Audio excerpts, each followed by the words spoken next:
What is going on, people? You know that sound, the Unfiltered Band means yes, another episode of Unfiltered coming your way right here, right now. Officially, this will go down as episode number 236. You could jump on board the Unfiltered Revolution 24/7, 365. It is simple.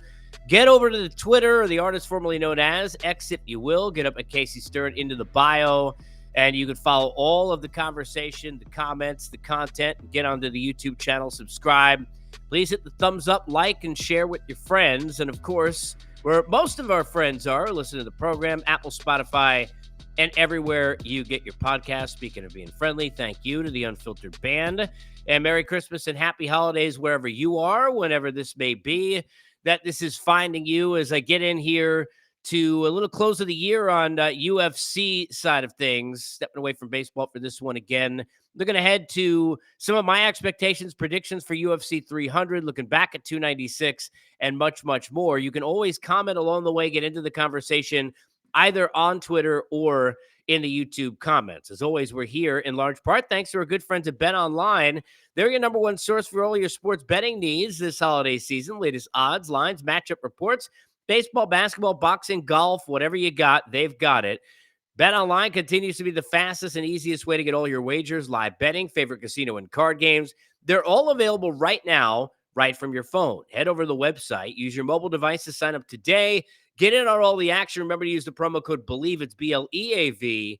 50% welcome bonus on your first deposit.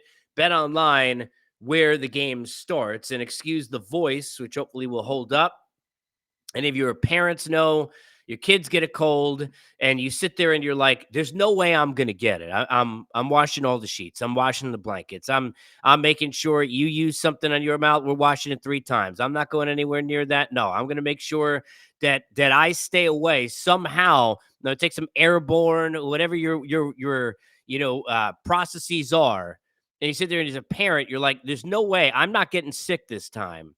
And then of course, this time it like delayed a couple of days. I was like, I made it. And then the second that I thought that, I woke up the next day and I had it. So this is what happened, especially during the holiday season where you live down where I am here in Atlanta. It's like 30 degrees in the morning and then it's 60 degrees in the afternoon. So everybody and their mother's sick. So hopefully you're healthy on this holiday season. Best to all of you. Let's get delving right into this. I want to look back before I look forward and give you kind of some of my takes here on UFC 300 and some predictions, which could be very wrong, but before they get out about where I think this is going.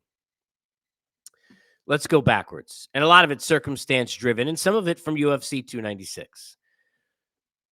Colby Covington is a jackass. The guy is playing a character that he's not, based on all accounts and everybody that you hear. He's a nice person. He's a good guy. Nobody cared years ago. He has a wrestling style that he wasn't knocking anybody out. You combine that with the fact he wasn't saying much. And he was watching all of those around him, including all of those that he knew, the John Joneses of the world, the George Masvidals, all the guys he had relationships with at one point or another, all become bigger names because they had bigger stories to sell and he didn't have any. And then whether it was Chael specifically or whoever or however, got in his head that he was going to become this WWE character.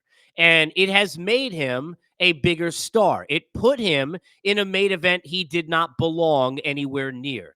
Guy hadn't sat been in an octagon in nearly 2 years. In March, it would have been 2 years since he was last in it. And he clearly was put in there in large part or some part because he had backing from Dana White, whether it was related to his relationship with Trump or not. And because they wanted to have somebody that could be a foil to Leon because Leon can't sell pay-per-views by himself. And, we'll get to Leon in a second. I'm not saying that's necessarily makes him a bad guy, but it is in some ways his fault, which we'll get into. But all of that put Colby in that spot.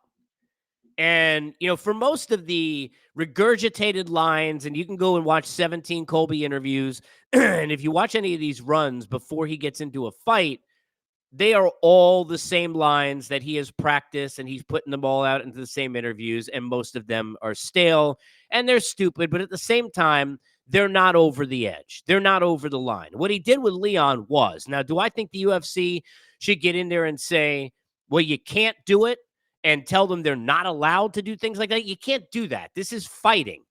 This is prize fighting. This is not Major League Baseball. This is not, this is bad for PR if you're doing this at an NBA game in a halftime, interview. This is fighting.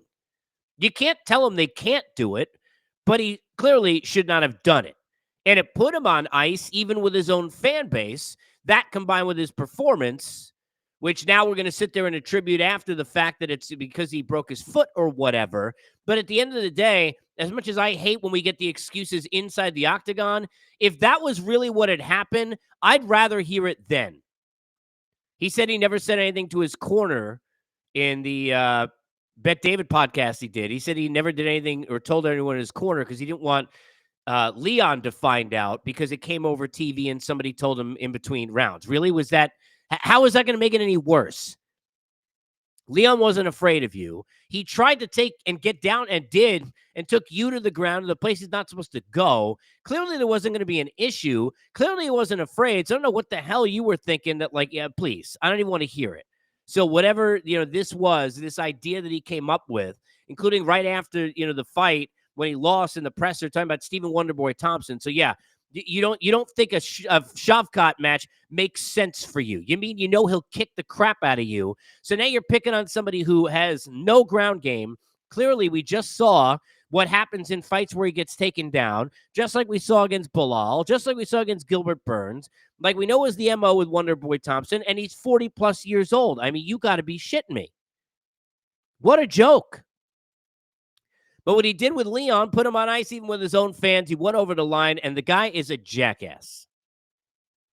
He's never going to fight for a title again. He doesn't belong fighting for a title again. And I think that Leon, and who knows, we're not in his head, but I think Leon's ability to manage distance and Leon's ability to put him just out of range, and Colby realizing that he didn't even know how to get in on this guy in the first couple rounds, combined with the fact that I think Colby's one of those guys. And look, you ever have a situation where you're in school and you say something you're not supposed to say, and you're trying to impress friends or, a girl, who knows what it is. Like when you're sitting there like in elementary school, and I had these times where like you go a little bit too far and you shouldn't have done it. And immediately you feel just unbelievably bad. And there's a guilt and there's that like embarrassment because you shouldn't have done it. That's exactly what it looked like to me. And I think that is what he took into that cage. And I think that is what made him feel worse. And I think that he put himself in a corner. Baby put Baby in a corner in this case in Colby. Let's get to Leon. Leon is a terrific striker. He's a well-rounded fighter. He is the best in the weight class right now until Shavkat takes it from him if he does. And I don't think Bilal will. I think Bilal deserves to get that next shot. I don't think Bilal's going to get the next shot, which I'll get to in a second. I don't think he's going to. And we saw signs of that clearly when you think of the fact that, he weighs in as the backup, and then you got Dana in the presser, Dana White, not even willing to go that far to say that Bilal was getting the next shot. That certainly gives you pause. And Bilal is doing everything he can. He's pushing overboard right now. Excuse me, out in the public eye, out on the internet, out in social media, out in interviews, doing the best he can, trying to push that he's that dude. I don't think he's going to get the next shot. I don't. I think Bilal will get the next shot of the contenders at welterweight. Tease. We'll get to that in a second. But Leon is partially to blame for his own problem right now of why they had to put Colby in there in that spot. Because Leon, who took forever to get an opportunity, Leon, who has a great story of like they left me in the shitter and didn't pay any attention to me after I was winning all these fights. I'm on like a run that's ridiculous with 12 fights, 8 years, and all these different things. But it took forever to get there. Nobody respected me. Well, Bilal got the same story. And even if it's not great self for the UFC, Leon should be in there saying, I'll fight anyone, whoever the hell they put up. If they think Bilal's the next guy, I'll fight Bilal. You're talking about the fact that Bilal is boring and the least intimidating guy and all this other kind of stuff. When you downplay and you sell your opponents, then when you face them, he's going to, and you beat them, which I think he's going to, now I can turn around and say, well, I really shouldn't give a shit because you told me you just beat somebody who's not intimidating and is terrible. You're supposed to build up your opponent. It doesn't make any sense to me why he's doing that, and he's hurting himself, and he needs some help with the PR side. You don't got to be the most exciting guy. You got a great story. I mean, the headshot bang and do you like me now? Look at me now and all of that. I mean, it gives you goosebumps, right? But I don't get it. Curious your thoughts in the comments on where you sit with all of that.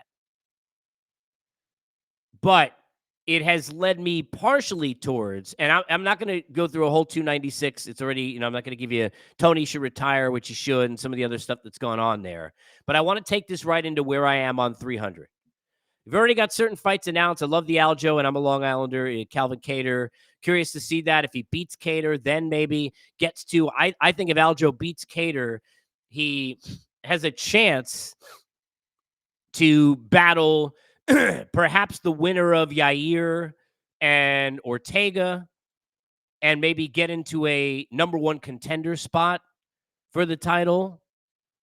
He's got a shot if Yair wins, who Volk just waxed. He's got a chance to, if it's impressive, Volk maybe right into that spot, into being that next up. We'll see. I like the Bo Nichols back on 300. That's great. Let's talk about what I expect might go down at UFC 300 based on some of what we're seeing. Let's give some of the facts. You got Islam Makhachev, who says, basically, I'm tired of fighting Charles Oliveira. Oliveira, who, even though he's very beloved and the UFC loves him, I don't know why you're sparring like 5 minutes before you're getting on a plane, but had to back out of the last fight. Islam don't want to go there right now. He kind of underselling the fight. That is not, to me, a main event of a 300 because we already knew that was a fight that could have happened. Now, you could main event Islam and Gaethje at 300 if you wanted to, but please hold. You've got an Islam who is now shouting out publicly and going after Leon, saying he wants that belt. Nothing happens by accident in the UFC. There are birdies put in different people's ears behind the scenes. They understand what the thoughts are of the UFC, and they know more than we do. And I don't think it's by accident that you're starting to see, now Sugar Sean O'Malley jumps in, Islam and Leon, we're starting, okay, we're bumping up. Now remember, bring back in, no selling Bilal. Shavkat's got an injury and are not ready anyway, and probably got one more fight when he comes back. And I think you might see Shavkat fight Bilal, which could drive Bilal nuts, but we'll see. Take all of these factors, and I don't know what's going to happen with the McGregor, so I don't want to tell you it's going to be the headline, because if McGregor is fighting Chandler at 300, that's the headliner. If they hold that off until International Fight Week, that's the headliner in International Fight Week, wherever that's going to be. And McGregor seems to want to fight, so I don't know what the hell is really going on with that other than waiting out the USADA thing. But regardless, Chandler and McGregor getting in somewhere. So if that is on this card, that's going to be the main event of this card. And this is going to be a deep card. And the UFC is sitting there thinking, forget about 100 and 200. Now where we are, we're hotter than ever. We're on more fire than we've ever been. We're going to build this to a place we've never gone. And they are going to make this a crazy card. Like, I think Aljo and Kattar are probably going to be on the prelims. Like, we're getting, this is going to be a nuts card. Nutso card. You got Nate Diaz talking about he wants to come back at 300. You got nobody to fight. If Dustin Poirier was willing to fight him, I think that gets done at 300. And Dustin's already come out and said, let's do it at 5 rounds. But I think Leon Edwards is going to defend the welterweight title against Islam Makhachev. Now, look, I hate the double belts. We have gone too crazy with this. Islam needs to defend in his own spot. Why is a guy who is a pound for pound right now best in the world, but a guy who's a lightweight in maybe the deepest division there is, with more guys who are willing and more guys who are deserving than there ever are, why is this guy sitting there defending against Volk out of his division and now going up out of his division? I don't understand it. But here is the wrinkle that's get thrown in. Gaethje can get the next shot, right? And Islam does not have to fight Gaethje next. Why? Because if Islam jumps up a division, then Gaethje still can be the next guy. And I think that's where the UFC would like to go. They could turn that back around. This is in April, May, June, July. And at International Fight Week, I think you're getting Islam and Gaethje. But I think Islam and Gaethje are going to be in the two co-headlining events of UFC 300 if we say sans McGregor. I think Islam is going to go up, and he is going to be the one who Leon is going to turn around and defend his belt again, because I think I'm not saying they want to take it from Leon or treat him like Aljo necessarily, but I think they like Islam as a foil and they like Islam and building this Khabib thing about him, being maybe one of the greats of all time and kind of chase down that legacy. And I think Leon's going to defend the welterweight strap against Islam Makhachev, and on the same exact night. And I think they will announce. So let me kind of backtrack. I think you will hear Dana say that Gaethje is getting the next shot at the title against Islam, but they're putting Islam and Gaethje not against each other, but on the same day, which keeps them on the same schedule. Now, look, one of them gets injured. This could screw this whole thing up. But I think you're going to see Justin Gaethje defend the BMF title against Max Holloway, who I know he doesn't want to fight, but Max wants to fight. Max is a huge name. They want to come up with super fights. That's 2 super fights. You got 2 of the most fan-friendly guys that have ever been in the UFC, in Gaethje and Holloway for a BMF belt, where Max, what is he going to do right now? I mean, look, if Topuria beats Volk, then Max can be next, and probably would be. But if Volk wins, forget it. But you get Max up a weight division because you just won a UFC 300. You really caring about fun fights. You put Islam and Gaethje on the same night. You announce, hey, Gaethje's next. That's going to be the next fight. Sorry, Oliveira. We'll figure it out. Maybe you get a rematch against Poirier. I don't know where you go with Charles. But regardless, I think you're going to get Gaethje, who is a guy you want up on that bill for 300, considering the fan favorite he is, defends the BMF title against Max Holloway in the co-main event. And the main event is the guy he's fighting next, Islam. So you see him on the same night. They could talk crap to each other. Think about that presser where they know they're fighting each other next and all of that. And Islam's going for a second belt. And I think you're getting Leon and Islam. I think you're getting Gaethje and Holloway. And I think you're most likely going to get McGregor and Chandler. And I think those are going to be your 3 big events for UFC 300. What do you think is going to happen? How do you see it playing out as we lead ahead to April? And what's your take as you look back at the year on the UFC side in 2023? And obviously, all the baseball, all the SPORTS across the board, which we talk here on Unfiltered. You can bring all your comments 24/7.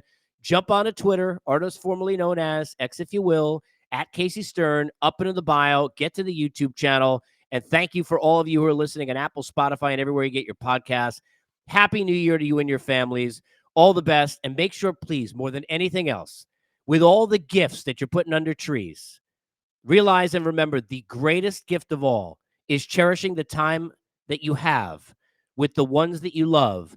Because when that time is gone, you won't know till it's too late. And you never want to have any regrets. So enjoy and cherish those moments while you have them. Be well. We'll see you next time on Unfiltered, presented by our good friends at BetOnline.